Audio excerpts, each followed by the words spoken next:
इस धारावाहिक की घटनाएं और पात्र काल्पनिक है। इनका वास्तविक जीवन से कोई संबंध नहीं है।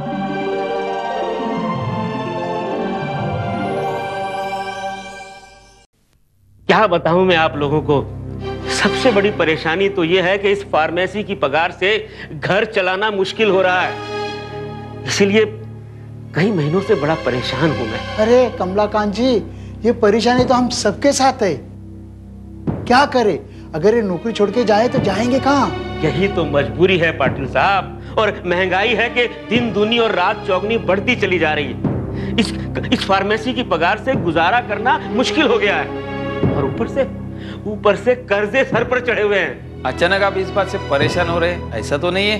अरे नहीं राधे श्याम जी, इसके साथ साथ एक और परेशानी सर पर आ गई है। बेटे की पढ़ाई के लिए डोनेशन की जरूरत है, और वो भी पूरे 50,000 रुपए।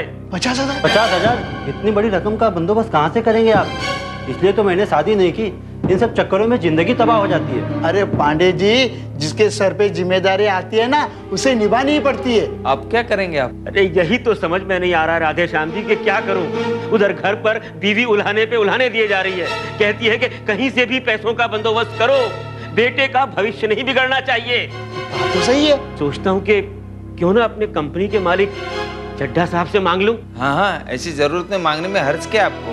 कंपनी के आप पुराने आदमी हैं। चड्ढा साहब का आप पर विश्वास भी है, वो मना थोड़े ही करेंगे। लेकिन पांडे जी, मुश्किल ये है कि संकोच होता है। अरे इस जिंदगी में आज तक मैंने किसी के सामने हाथ नहीं फैलाया, और अब हिम्मत नहीं होती। अरे आप खैरात थोड़ी मांग रहे, कर्जा मांग रहे, बाद में चुका देना। जाइए बात कीजिए। हाँ जाइए कमलाकांत जी, इसमें सोचने की क्या बात है? आप लोग शायद ठीक कह रहे हैं। मैं अभी जाकर चड्ढा साहब से बात करता हूँ। हाँ, बेचारे शरीफ आदमी है, और 50,000 रुपया कहाँ से लाएंगे? इनका बेचारे का काम हो जाएगा।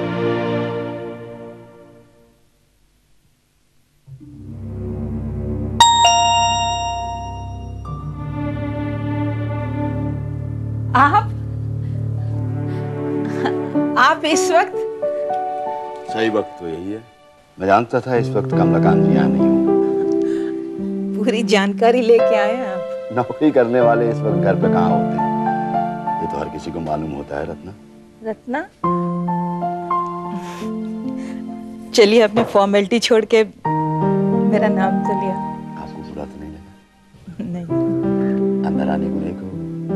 सॉरी, आइए प्लीज।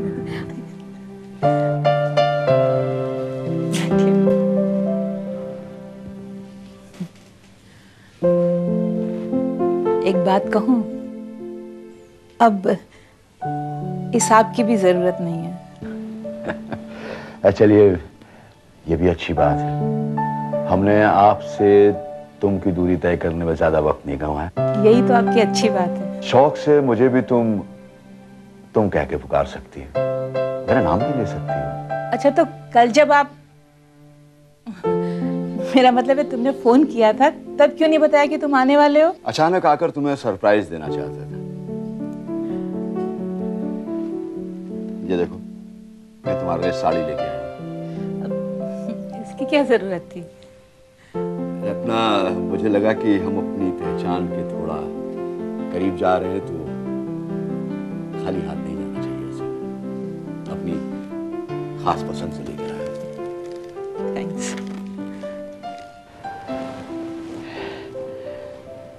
कमलाकांत जी पर कुछ असर हुआ या नहीं? वो तो सिद्धांत के पुतले बने हुए हैं। ईमानदारी का भूत सवार है उनके सर पे। इस ईमानदारी से वो ना अपना भला कर पा रहे हैं, ना अपने घर वालों का भला कर पा रहे हैं। ऐसी ईमानदारी से फायदा ही क्या है? अच्छा, आप बैठिए, मैं चाय बना के लाती हूँ। अरे नहीं रत्ना, तुम जितनी देर साथ में रहोगी मुझे उतना ही अच्छा लगेगा। तुम्हारी ये हंसी, इस हंसी पर मैं अपनी जिंदगी कुर्बान कर सकता हूँ रत्ना। प्लीज डॉक्टर साहब, इस तरह की बातें मत कीजिए। चलिए, नहीं करता।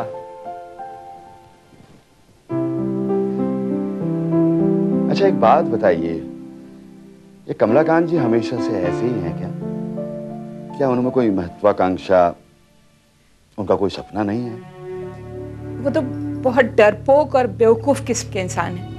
जिंदगी की भागदौड़ और संघर्ष ने उनके सारे सपने मार दिए हैं। वो अपने सपनों के साथ साथ तुम्हारे सपने ही मारने में लगे हुए हैं। अफसोस होता है। वो तो कभी किसी से कुछ मांगते ही नहीं है, अपनी जरूरतों के लिए किसी से कुछ कहते ही नहीं है। जो कुछ भी है बस उसी में गुजारा करो, यही आदत है उनकी।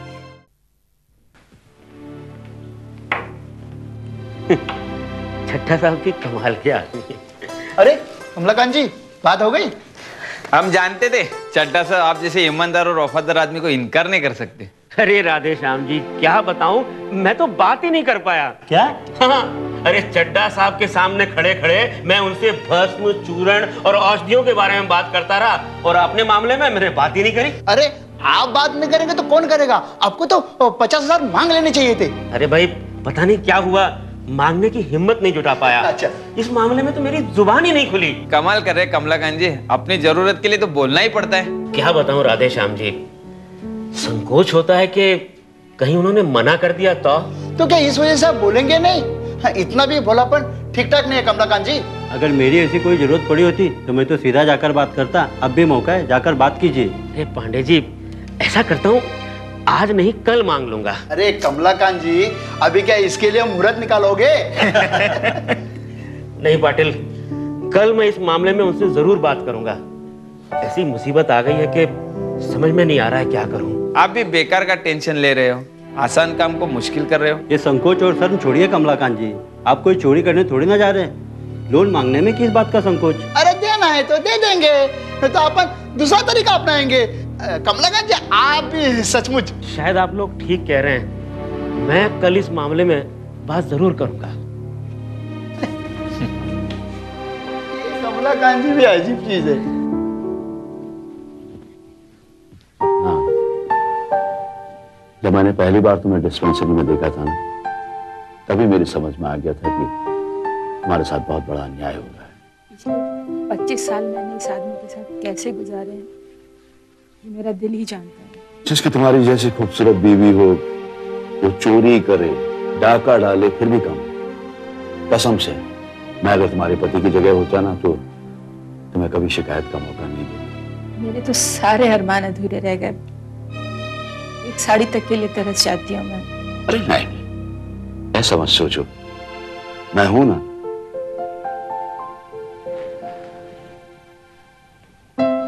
तुम्हारा पति ऐसे नहीं मानेगा, उसके लिए कोई रास्ता निकालना पड़ेगा। कि बुद्धि में कोई बात नहीं आने वाली।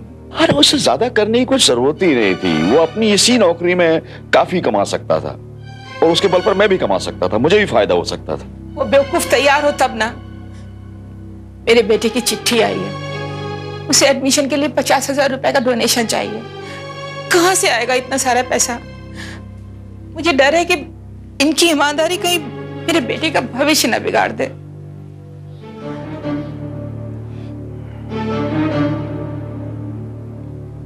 ऐसे उदास मत हो रत्ना। मेरी कमजोरी है कि मैं किसी को उदास नहीं देख सकता।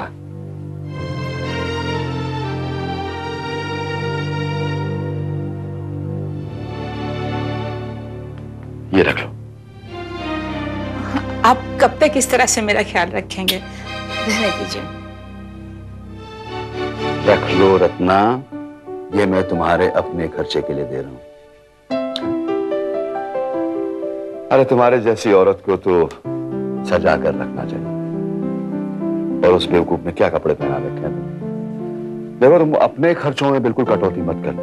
हाँ, आप कितना ख्याल रखते हैं मेरा। इसके पीछे मेरा अपना स्वार्थ भी तो है। लेकिन वो मेरे बेटे का क्या होगा? 50,000 रुपए कहाँ से आएंगे? तुमने कमलाकांत को नहीं बताया? बताया था, वो अपने मालिक मिस्टर चड्ढा से बात करने वाले हैं। चड्ढा साहब 50,000 रुपए देंगे और वो भी कमलाकांत को। बहुत भोला है तुम्हारा पतिदेव भी रत्ना। अरे चड्ढा इतना रहम दिल नहीं है, वो क्या पैसे देगा? पता नहीं क्या होगा।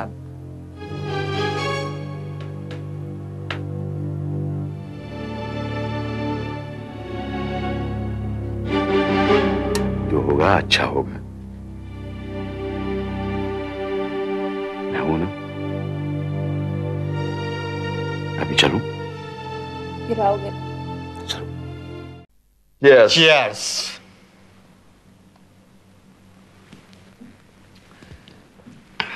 आज कितने महीनों बाद हम एक साथ बैठे हैं। सुबह जब आपका फोन आया था उसी वक्त मैंने डिसाइड कर लिया था आज की शाम आपके नाम। अरे ये तो आपका बड़प्पन है चड्ढा साहब, वरना कहाँ इतनी बड़ी फार्मेसी के मालिक और कहाँ मैं एक मामूली डॉक्टर। अरे नहीं नहीं डॉक्टर साहब, कैसी बातें कर रहे हैं। आपकी और हमारी दोस्ती को 15 से 20 साल हो रहे हैं और बिजनेस के साथ साथ हमारी दोस्ती भी चल रही है। हाँ क्यों नहीं, इसमें क्या शक है। इसीलिए तो मैंने अपनी दवाओं का ऑर्डर आज तक किसी और कंपनी को नहीं दिए। मुझे भी अब आप जैसे खुले दिमाग के लोगों के साथ बैठने मजा आता है। मैं तो आपकी आइडियोलॉजी फॉलो भी करने लगा हूँ। मेरी आइडियोलॉजी? अरे हाँ, वो आप कहते हैं ना कि हर आदमी आजाद है और किसी को हक नहीं है किसी की आजादी में दखल अंदाजी करने का। अच्छा, तो ये बात आज तक आपको याद है? जी हाँ। अच्छा ये बताइए आपकी प्रैक्टिस वगैरह कैसी चल रही है? As usual. इधर हमारे शहर में कई आयुर्वेदिक डॉक्टरों ने प्रैक्टिस शुरू कर दी है। लेकिन आप तो काफी पुराने हैं और आपका एक्सपीरियंस। हाँ, इसीलिए मुझे मरीजों की कमी भी नहीं है, अच्छी प्रैक्टिस चल रही है। आप सुनाइए। अब मैं क्या सुनाऊं डॉक्टर साहब, हमारे प्रोडक्ट्स के दाम बढ़ गए हैं और बेनिफिट कम। मेरा मतलब है प्रॉफिट ऑफ मार्जिन उतना नहीं रहा और ऊपर से सरकार ने टैक्स भी बढ़ा दिया है। और इसीलिए आपने वो टैक्सों की पूर्ति हमसे शुरू कर दी है। जो ये त्रिफला और भास्कर चूर्ण 50 रुपए में मिलते थे, उनकी कीमत आप 150 रुपए कर दी है। वो तो मेरी मजबूरी थी। ठीक है, आप हमसे वसूलें और हम मरीजों से। अच्छा हाँ चड्ढा साहब, वो आपके वहाँ कमलाकांत काम करता है ना, उसके बारे में आपका क्या ख्याल है? कमलाकांत? वो तो हमारे फार्मेसी का सबसे पुराना और वफादार वर्कर है। उसके जैसे ईमानदार आदमी तो आजकल मिलना बहुत मुश्किल है डॉक्टर साहब। लेकिन आप उसके बारे में क्यों पूछ रहे हैं? छोड़िए, जाने दीजिए ना। बोलिए ना डॉक्टर साहब, कोई तो बात होगी। अब क्या बताऊं, एक तरफ उसने आपके ऊपर इतना विश्वास पैदा किया हुआ है, दूसरी तरफ सचमुच किसी के चेहरे पर लिखा नहीं होता कि वो ईमानदार है या नहीं। डॉक्टर साहब, उसकी ईमानदारी पर आपको किसी तरह का शक है क्या? अभी कल ही की बात है, उस कमलाकांत ने ऑफिस में केशियर को रंगे हाथों चोरी करते हुए पकड़वाया है। वो तो एक निहायत शरीफ आदमी है, मैं तो उस पर बहुत भरोसा करता हूँ। लेकिन वो इतने भरोसे के लायक नहीं है चड्ढा साहब। क्या बात कर रहे हैं आप? हाँ चड्ढा साहब, अरे मेरे साथ तो यही किया उसने। एक बार मेरे पास आया और हाथ पैर जोड़ने लगा मेरे, कहने लगा मुझे 50,000 रुपए चाहिए, लड़के का एडमिशन करवाना है, डोनेशन देना है। मुझे लगा उसके लड़के के भविष्य का सवाल है तो तरस खाकर दे दिए। फिर क्या चड्ढा साहब, साल भर से ऊपर होने को आ गया, अभी तक पैसे देने का नाम नहीं है। एक बार मैंने पूछा भी तो कहने लगा अगले महीने दूंगा, लेकिन वो अगला महीना तो कभी नहीं आया। ये तो कमलाकांत के बारे में आप नई बात बता रहे हैं। लेकिन चड्ढा साहब, ये बात आप उसको बोलिएगा नहीं, उसे पता नहीं चलना चाहिए। डॉक्टर साहब, मुझे तो ये सुनकर हैरानी हो रही है। अरे वो पैसे मांगने के लिए इसी तरह के बहाने बनाता है चड्ढा साहब। लेकिन देखिए, ये बात आप उसे बोलिएगा नहीं। नहीं डॉक्टर साहब, ये बात मुझ तक ही रहेगी। कमलाकांत ऐसा भी कर सकता, ये मुझे मालूम नहीं था। डॉक्टर साहब, एक पेग और बनाइए। हाँ